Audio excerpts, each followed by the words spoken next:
ఆడపిల్లలదే తప్పండి. ఎందుకంటే 2024లో 30,000 రేపులు అయ్యాయి అఫీషియల్‌గా పోలీసు లెక్కల ప్రకారం. అండ్ 2025లో 28,000 రేపులు అయ్యాయి పోలీసుల లెక్కల ప్రకారం. 2026, 2027లో కూడా అవుతుంది. ఎవరు చేస్తున్నారు? ఈ హిందువులు, ఈ మగజాతి. ఇంకా అవుతుంది ఎవరు? హిందూ ఆడపిల్లలు, క్రిస్టియన్ ఆడపిల్లలు, ముస్లిం ఆడపిల్లలు, చిన్న పిల్లలు, ముస్లిం మామూలు చీరలు కట్టుకున్న వాళ్ళు, పద్ధతిగా ఉన్న వాళ్ళ మీద రేపులు చేస్తున్నారు.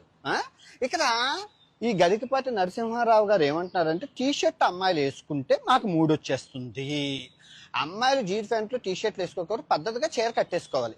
ఈ శివాజీ అంటున్నారు. గరికపాటి నరసింహారావు గారికి మీకు మూడు వస్తుంది, ఎందుకంటే ఉప్పు కారం తింటున్నారు కాబట్టి.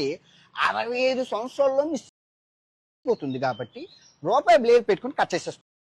శివాజీ నీకు కూడా ఇక్కడ ప్రాబ్లం ఇక్కడ అమ్మాయిలు, నాకైతే ప్రాబ్లం లేదు, వాళ్ళు ఎలా ఉన్నా నేను చూసి ఆ మగవాడిగా ఆనందిస్తాను, నాకే ప్రాబ్లం. అది ఇతగడి నేచర్ అర్థమైంది కదా, ఎంతటి సైకో, ఎలాంటి మానసిక ప్రవృత్తి ఇతడిది అని. ఆ పదాలు విన్నారు కదా. మరి ఇతని వీడియోలు స్త్రీలు కూడా చూస్తారు కదా. ఇంత రెస్పెక్ట్ నిజంగా వీడికి స్త్రీల మీద ఉంటే ఇలాంటి మాటలు మాట్లాడు కదా, అయినా ఇలాంటి పదాలు వాడు కదా. ఆ స్త్రీలు చూసి ఏంటి గోళ అని అనుకోరా, ఏంటి ఆ పదాలు అని భావించరా? చిన్న పిల్లలు ఉంటారు, వాళ్ళు నేర్చుకోరా? ఇతను సోషల్ మీడియా ఇన్ఫ్లుయెన్సర్ అవుతాడా, కలుపు మొక్క అవుతాడా? పరమ డేంజరస్ ఈయన, ఇమీడియట్ గా అరెస్ట్ చేయొచ్చు. భారత్ కి వస్తే ఇతగాడికి సన్మానం పక్క. ఒకప్పుడు ఇతనితో మాట్లాడుతూ నేను అన్నాను, మీరు వస్తే మిమ్మల్ని స్వాగతిస్తానండి మంచిగా అని చెప్పారు. నేను ఈసారి ఎలాంటి స్వాగతం చెప్తానో నా వైపు నుంచి ఈ వీడియోలో చెప్తా. ఇలా మాట్లాడుతూ హిందువులు క్రైమ్ చేస్తున్నారు అని చెప్పి ఈ రేపుల సంఖ్యని వెల్లడిస్తూ మాట్లాడుతున్నాడు. హిందువులు ఏంటి, క్రైమ్ ని హిందువులకు ఆపాదించడం ఏంటి? నేను ఆల్రెడీ స్టార్టింగ్ లో చెప్పా, ఏ నేరానికి రిలీజియన్ అప్లై చేస్తారు, ఏ నేరానికి రిలీజియన్ని అప్లై చేయరు, అది మానవ కోణంలో చూస్తారు అని. రేపులు, మర్డర్లు, మానభంగాలు, దొంగతనాలు, దోపిడీలు ఇవన్నీ కూడా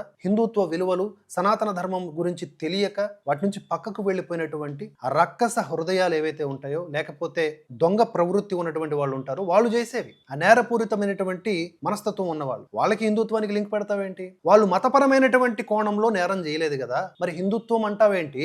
అంటే నీకు కామన్ సెన్స్ పని చేయట్లేదు. గరికబాటి గారి గురించి అలా మాట్లాడతావు, బ్లేడ్ తో కోసుకోవాలా? మరి నీ నాలుకని ఎన్నిసార్లు కోయాలి? నువ్వు ఇలాంటి మాటలు మాట్లాడుతున్నావే, నీ నాలుకను చీరేయాలి కదా. నువ్వు మనిషిగా కూడా అర్హుడివి కాదు, అలా మాట్లాడుతున్నావు. చూసారా, హిందువులంట రేపిస్టులు అంట. ఇలాంటి పాపిస్టి ఎదవలు చేసేటటువంటి కామెంట్స్ ని పట్టుకొని ఈ వికృతమైనటువంటి యాంటీ హిందూ గ్యాంగ్స్ ఎవరైతే ఉంటారో వాళ్ళందరూ వచ్చి ఇదిగో హిందువులు రేపిస్టులు అంటారనమాట. దయచేసి ఇలాంటి కలుపు మొక్కల్ని ఇప్పటికైనా సరే ఒక కంట కనిపెట్టండి.